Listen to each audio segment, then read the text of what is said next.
Hello guys, welcome back again to my channel. Bersama saya Hansen di sini, dan seperti biasanya setiap harinya saya akan buatkan video seputar cryptocurrency. Apa kabar kalian hari ini semuanya? Semoga dalam keadaan yang baik-baik saja. Teman-teman, kita melihat Bitcoin pada akhirnya lanjut untuk mendapatkan konsolidasi, dan selama 24 jam terakhir kita cenderung mendapatkan penurunan di Bitcoin. Dari yang awalnya berada di range 120-an ribu, sekarang kita sudah ada di kurang lebih area 118 ribu dolar. Bahkan kita sempat drop di bawah 118.000 sebelum pada akhirnya start untuk mendapatkan sedikit recovery.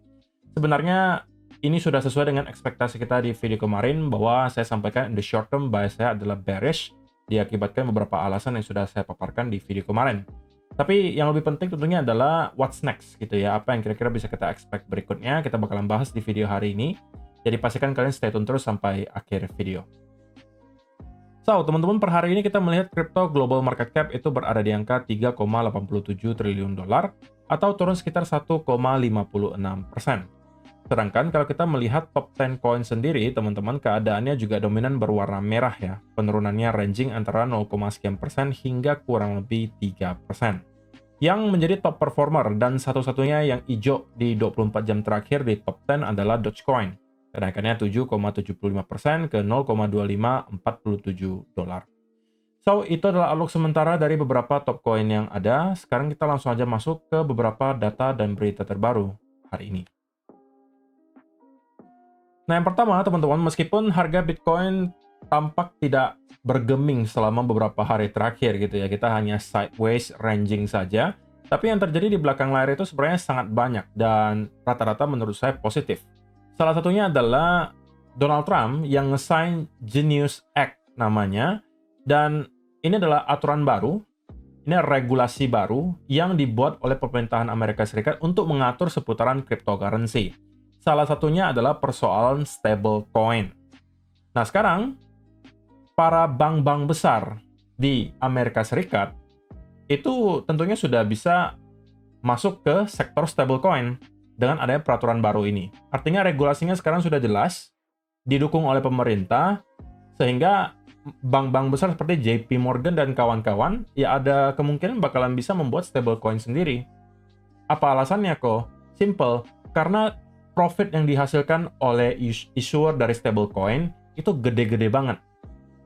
Kalian bisa lihat profit yang dihasilkan oleh Tether, kalian bisa lihat profit yang dihasilkan oleh Circle yang membuat USDC, itu semuanya tinggi banget.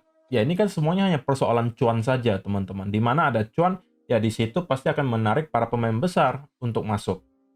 Nah, kenapa ini bisa menjadi berita yang baik? Karena sekali lagi kita tahu bahwa masih banyak orang-orang di luar sana yang skeptis terhadap dunia cryptocurrency, ya karena ini adalah sebuah teknologi yang baru. Dan bank-bank besar yang mereka percaya dari dulu, itu belum mengakomodasi mereka untuk masuk ke sektor cryptocurrency. Meskipun tidak semua ya, ada beberapa yang sudah mengakomodasi. Tapi dengan adanya regulasi yang jelas seperti sekarang ini, maka tidak ada alasan lagi bagi JP Morgan dan kawan-kawan yang merupakan bank-bank besar di Amerika untuk tidak mempromosikan cryptocurrency kepada para penggunanya. Yang dampaknya apa nanti? Dampaknya adalah orang-orang yang mungkin sudah tergolong cukup tua, yang cenderung old school, yang pengennya tradisional, at least akan mulai mengenal apa itu cryptocurrency.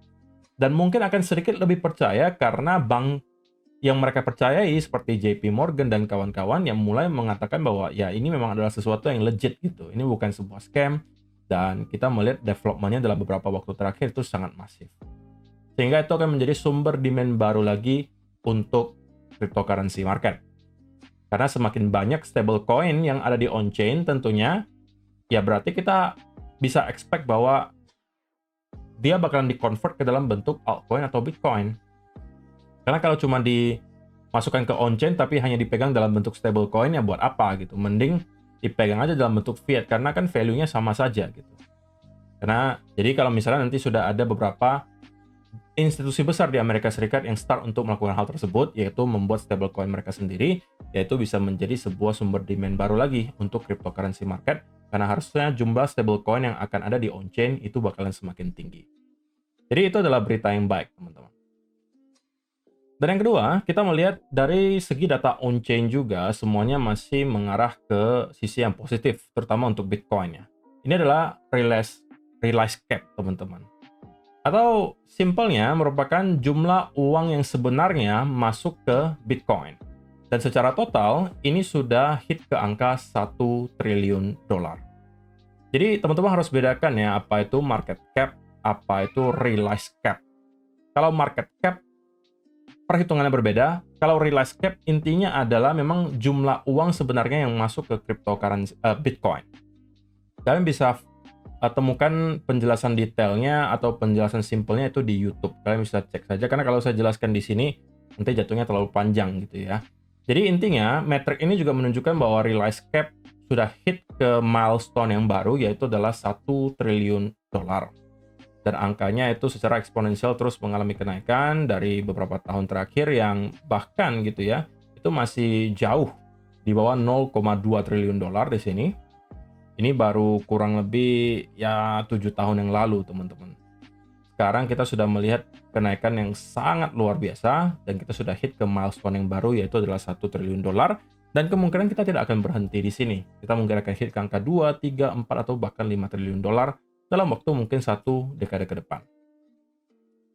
So, berita baik untuk kalian semua yang ikutan eksklusif giveaway dari Hansen Law yang bakalan berakhir di tanggal 15 Agustus nanti, teman-teman. Nah, seperti yang kalian tahu, sebenarnya kemarin itu saya hanya menyediakan 3 hadiah produk, yaitu adalah iPhone 16, iPad 10, dan juga 1 juta rupiah. Tapi karena antusias dari teman-teman ternyata cukup besar, dan sudah ada bahkan 1 orang yang eligible untuk mendapatkan iPhone 16. Padahal jangka waktu eventnya masih cukup lama gitu ya. Jadi biar nggak gabut, saya tambahkan 2 milestone baru. Yaitu adalah 3 juta volume, teman-teman akan dapatkan MacBook Air M4 2025, dan juga kalau misalnya 4 juta volume, teman-teman akan dapatkan iPhone 16 Pro Max 256 GB. Jadi ini supaya teman-teman yang sudah hit ke angka 2 juta itu nggak gabut gitu ya. Masih bisa melanjutkan untuk following volumenya, dan semakin tinggi volumenya, semakin besar juga hadiahnya. Dan juga sudah ada beberapa yang hit ke volume 500.000, sudah eligible untuk mendapatkan 1 juta, tapi sudah mendekati ke iPad 10. Jadi itu menunjukkan seberapa gampangnya sebenarnya teman-teman bisa mendapatkan hadiah-hadiah di sini, karena bahkan baru berjalan kurang lebih 2 mingguan, atau bahkan tidak sampai 2 minggu, mungkin ya, kita anggap 2 minggu ya. Itu sudah ada beberapa orang yang sudah eligible untuk mendapatkan hadiah-hadiah di sini. Bahkan masih jauh dari akhir event. Sedangkan akhir eventnya itu ada di tanggal 15 Agustus, teman-teman. Jadi masih kurang lebih sebulan untuk teman-teman bisa farming volume. Kalau kalian belum ikutan, tertarik untuk ikutan, stepnya cuma 3. Daftar ke Margex, linknya ada di kolom description. Kemudian kalian tinggal deposit dan farming volumenya. Yang ketiga, kalian langsung bawa pulang hadiahnya. Jadi di sini tidak ada sistem undian. Semua orang yang menyelesaikan tugas di sini itu akan berhak untuk mendapatkan hadiahnya. Jadi tidak saya batasi juga jumlah pemenang. Nah, ini adalah update volumenya. Kalau misalnya teman-teman perhatikan sudah ada satu yang hit ke angka 2,3 juta volume, sehingga dia sudah eligible untuk iPhone 16, tapi dia terus trade, sepertinya bisa akan hit ke angka 3 atau 4 juta di akhir event nanti, yang berarti ya bisa dapat iPhone 16 Pro Max, teman-teman. Sisanya ini sudah mendekati, ada yang mendekati 1 juta, yang berarti harusnya sudah bakalan eligible untuk iPad juga. Ada yang baru hit ke 600.000, ini berarti udah eligible untuk 1 juta, dan seterusnya. Tapi nggak usah khawatir, kalaupun teman-teman tidak mampu hit ke milestone tersebut, juga ada hadiah prize pool yang bisa kalian menangkan, gitu ya. Jadi hadiah prize pool ini sekarang sudah 1.419 US dollar, total turnover volume-nya sudah 4,1 juta. Jadi semakin tinggi kumulatif volumenya, semakin besar juga prize pool-nya. Teman-teman yang masuk ke top 10 itu sudah digaransi untuk mendapatkan bagian dari prize pool. Pembagiannya kalian bisa baca sendiri di sini. Sedangkan yang di luar top 10 itu akan dipilih secara random 10 orang untuk mendapatkan sisa 20% dari prize pool. Jadi hadiahnya double gitu ya. Kalian selain dapat hadiah produk, kalau misalnya hit ke milestone atau tugas yang telah ditentukan, kalian juga bisa dapatkan hadiah dari prize pool. Jadi kalian bisa langsung aja ikutan dari sekarang supaya nggak ketinggalan dan banyak waktunya untuk farming. Nah, teman-teman masuk aja ke Bitcoin. Kalau kita perhatikan dari sisi liquidation heatmap sendiri, per hari ini ya, dengan sangat jelas kita bisa melihat 2 area yang tumpukan likuidasinya cukup besar. Kalau misalnya di atas harga sekarang, itu ada di range 121 sampai 122 ribu. Sedangkan untuk yang berada di bawah harga Bitcoin, itu ada di sekitaran 115 sampai kurang lebih 114.500. Kalau ditanya lebih dekat mana, maka kita bisa lihat dengan jelas lebih dekat tentunya yang ada di bawah. Dan juga jumlahnya itu jauh lebih besar daripada yang berada di atas di sini. Apakah ada kemungkinan kita akan hit ke area tersebut? Ya, menurut saya chance-nya masih tetap ada ya, teman-teman, untuk kita menjemput some type of liquidation sebelum pada akhirnya kita start untuk kembali mengalami recovery dan breakout ke area all-time high yang baru. Oke? Itu adalah beberapa data dan berita hari ini yang pengen saya sampaikan. Sekarang kita masuk ke chart-nya Bitcoin dan saya akan mulai dari 1 hour chart. Nah, teman-teman, seperti yang saya sampaikan di video kemarin bahwa short term bias saya itu masih adalah bearish, teman-teman, bearish. Oke, nah, kenapa bearish? Karena pergerakan kenaikan yang terjadi di Bitcoin selama beberapa hari terakhir, terutama dari tanggal 15 Juli hingga tanggal 18 Juli kemarin, itu pergerakannya cenderung sangat korektif, teman-teman, dan membentuk sebuah channel. Nah, tapi kalian juga bisa sebut ini sebagai sebuah bear flag. Sehingga saya sampaikan di video kemarin bahwa ekspektasi saya in the short term, Bitcoin masih bearish, kita akan hit minimum ke area lower trendline di sini, yang kalau bisa berhasil kita jebol, kita harus expect kita bakalan kembali ke kurang lebih area 116 ribuan, atau bahkan bisa membentuk area lower low yang baru. Nah, kalau ini yang kita lihat, maka berarti ada potensi Bitcoin itu sedang mencoba untuk membentuk bull flag, teman-teman, di time frame yang lebih besar, ya kan? Tapi kalau ternyata kita akan rebound lagi dari sini, maka itu bisa menjadi potensi pattern lain. Kita bisa justru membentuk misalnya symmetrical triangle, kita bisa membentuk ascending triangle, macam-macam masih bisa terbentuk dari sini. Jadi pattern besarnya sebenarnya belum terlalu nampak, tapi untuk sementara waktu probabilitasnya lebih besar menurut saya kita akan membentuk semacam bull flag. Oke. Terlebih karena sekarang kita berada di weekend, teman-teman, volume tentunya tidak akan terlalu tinggi, rawan akan adanya manipulasi. Sedangkan kita tahu bahwa area 115 sampai 114 ribu dolar yang sebenarnya nggak tahu jauh lagi dari sini, itu adalah pool of liquidity, gitu ya. Di sini terdapat tumpukan likuidasi yang sangat besar yang membuat insentif bagi market maker untuk mencoba mendorong ke harga tersebut tentunya cukup besar. Terlebih, kalau kita perhatikan dari segi price action tentunya, kita juga telah berhasil untuk breakdown di bawah area lower trend line potensial bear flag di sini.